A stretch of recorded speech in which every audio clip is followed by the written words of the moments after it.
ঢাকার ব্যস্ত শহরের এক পুরনো তিনতলা বাসায় ভাড়া থাকত রাইহান। মধ্যবিত্ত পরিবারের ছেলে, খুব শান্ত স্বভাবের।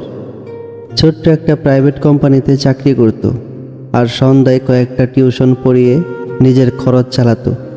জীবনে তার খুব বেশি চাওয়া ছিল না, একটা সুন্দর ভবিষ্যৎ আর মাকে ভালো রাখা, এতটুকুই ছিল তার চাওয়া। বাসার মালিক হাশেম সাহেব ছিলেন খুব কড়া মেজাজের মানুষ। পুরো বাসার সবাই তাকে ভয় পেত।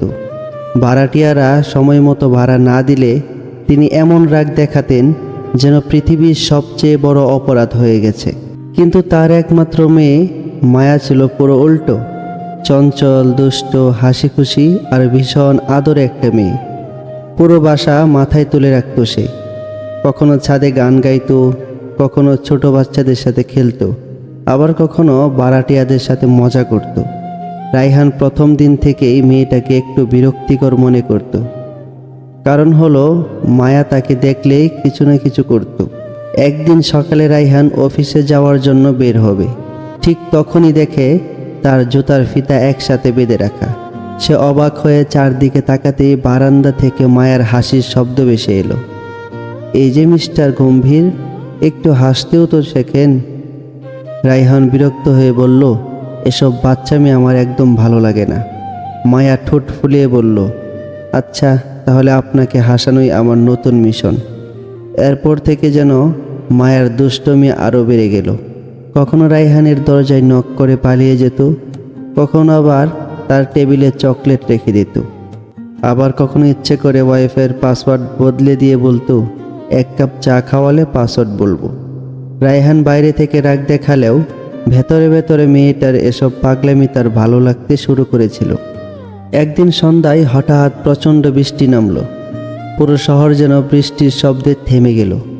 রাইহান ছাদে কাপড় তুলতে গিয়ে দেখে মায়া দুই হাত ছড়িয়ে বৃষ্টিতে ভিজছে, চুলগুলো এলোমেলো, মুখে সেই চিরচেনা হাসি। রাইহান কিছুক্ষণ চুপ করে তাকিয়ে থাকলো, তারপর বলল, এভাবে ভিজলে জ্বর হবে। মায়া ধীরে ধীরে তার কাছে এসে বলল, জ্বর হলে আপনি কেয়ার করবেন? কথাটা শুনে রাইহানের বুকের ভেতর কেমন যেন করে উঠল। সেদিন প্রথমবার সে বুঝতে পারল মেয়েটাকে ছাড়া এই বাসাটা এখন আর আগের মতো লাগে না। তারপর থেকে দুজনের সম্পর্ক ধীরে ধীরে বদলাতে শুরু করলো। প্রতিদিন সকালে মায়া রাইহানের জন্য চা বানিয়ে আনত। রাইহান অফিস থেকে ফিরলে বারান্দায় দাঁড়িয়ে অপেক্ষা করত। একদিন মায়া অভিমান করে বলল, আপনি কখনো নিজে থেকে আমার সাথে কথা বলেন না কেন? রাইহান হেসে বলল, কারণ তুমি কথা বলার সুযোগই দাও না। মায়া হেসে ফেলল। সেই হাসিটা দেখে রাইহানের মনে হলো এই মেয়েটার হাসির জন্য সে সব কিছু করতে পারবে। কিন্তু ভালোবাসার গল্প এত সহজ হয় না। একদিন হাশেম সাহেব হঠাৎ দেখে ফেললেন মায়া আর রাইহান একসাথে ছাদে দাঁড়িয়ে কথা বলছে। তিনি ভীষণ রেগে গেলেন। একজন ভাড়াটিয়ার সাথে আমার মেয়ের সম্পর্ক, এটা কখনো সম্ভব না। মায়া কাঁদতে কাঁদতে বলল, আব্বু আমি রাইহানকে ভালোবাসি। কিন্তু হাশেম সাহেব কোনো কথা শুনলেন না। পরের দিনই তিনি রাইহানকে বাসা ছাড়ার নোটিশ দিলেন। রাইহান চুপচাপ নিজের জিনিস গুছাচ্ছিল। হঠাৎ দরজার সামনে এসে দাঁড়ালো মায়া, চোখ দুটো কান্নায় লাল। তুমি কি সত্যিই চলে যাবে? রাইহান কিছুক্ষণ চুপ থেকে বলল, তোমার বাবার সম্মান নষ্ট করে আমি থাকতে পারবো না। মায়া কাঁদতে কাঁদতে তার হাত ধরে বলল, তাহলে আমাকে নিয়ে চলে যাও। রাইহান অবাক হয়ে তাকিয়ে রইল।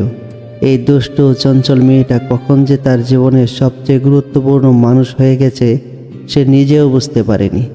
এরপর কি হয়েছিল? রাগী বাড়িওয়ালার মন কি গলেছিল? মায়া কি সত্যি রাইহানের আদরে বউ হতে পেরেছিল, নাকি তাদের ভালোবাসা মাঝপথেই থেমে গিয়েছিল? জানতে হলে অপেক্ষা করুন পরের পর্বের জন্য।